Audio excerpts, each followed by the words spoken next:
भगवान विष्णु ने परशुराम अवतार क्यों धारण किया? भगवान विष्णु के दशावतारों में छठा अवतार परशुराम माना जाता है। परशुराम का अर्थ है परशु मतलब फरसा, धारण करने वाले राम। वे महर्षि जमदग्नि और माता रेणुका के पुत्र थे।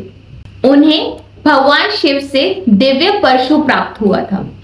पुराणों के अनुसार एक समय पृथ्वी पर अनेक क्षत्रिय राजा अत्याचारी, अहंकारी और धर्मविहीन हो गए थे। उनका उद्देश्य प्रजा की रक्षा करना था, लेकिन वे अपनी शक्ति का दुरुपयोग करने लगे। धर्म, न्याय और सत्य का पतन होने लगा। जब अधर्म बढ़ता है तब भगवान विष्णु धर्म की स्थापना के लिए अवतार लेते हैं। इसी उद्देश्य से उन्होंने परशुराम के रूप में जन्म लिया। उस समय एक शक्तिशाली राजा था, कार्तवीर्य अर्जुन, जिसे सहस्त्र बाहु भी कहा जाता है क्योंकि उसकी 1000 भुजाएं थीं। वह अत्यंत बलशाली था, लेकिन शक्ति के मद में चूर होकर अत्याचारी बन गया। एक दिन वह महर्षि जमदग्नि के आश्रम पहुंचा। वहां ऋषि के पास एक दिव्य गाय कामधेनु थी, जो इच्छा अनुसार भोजन और सामग्री उत्पन्न कर सकती थी। सहस्त्रबाहु उस गाय को बलपूर्वक अपने साथ ले गया। जब परशुराम को ज्ञात हुआ तो उन्होंने युद्ध करके सहस्त्रबाहु का वध कर दिया और कामधेनु अपने पास ले आए। सहस्त्रबाहु की मृत्यु से उसके पुत्र क्रोधित हो गए। एक दिन जब परशुराम आश्रम से बाहर गए थे, तब उन्होंने महर्षि जमदग्नि की हत्या कर दी।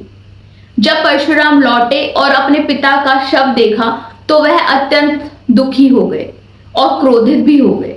उन्होंने प्रतिज्ञा की कि वे पृथ्वी को अत्याचारी क्षत्रियों से मुक्त करेंगे। कहा जाता है कि उन्होंने 21 बार पृथ्वी से अधर्मी क्षत्रियों का संहार किया। इसका अर्थ संपूर्ण क्षत्रिय जाति का विनाश नहीं था, बल्कि उन शासकों का दमन था जो धर्म के भाग से भटक चुके थे। परशुराम अवतार का मुख्य उद्देश्य ही धर्म की पुनः स्थापना करना, अत्याचारियों का विनाश करना, शक्ति और सत्ता के अहंकार को समाप्त करना, समाज में न्याय और संतुलन स्थापित करना था। साथ ही ये संदेश देना था कि कोई भी व्यक्ति चाहे कितना भी शक्तिशाली क्यों ना हो, धर्म से ऊपर नहीं है। परशुराम को चिरंजीवी माना गया है। मान्यता है कि वे आज भी जीवित हैं और भविष्य में कल्कि जी को शस्त्र विद्या का ज्ञान देंगे। परशुराम जी का आध्यात्मिक संदेश क्या है? परशुराम अवतार हमें सिखाता है कि शक्ति का उपयोग धर्म और न्याय की रक्षा के लिए होना चाहिए। अहंकार व्यक्ति के पतन का कारण बनता है। अन्याय के विरुद्ध खड़ा होना भी धर्म है। क्रोध तभी उचित है जब उसमें धर्म की रक्षा और निर्दोषों की सुरक्षा हो।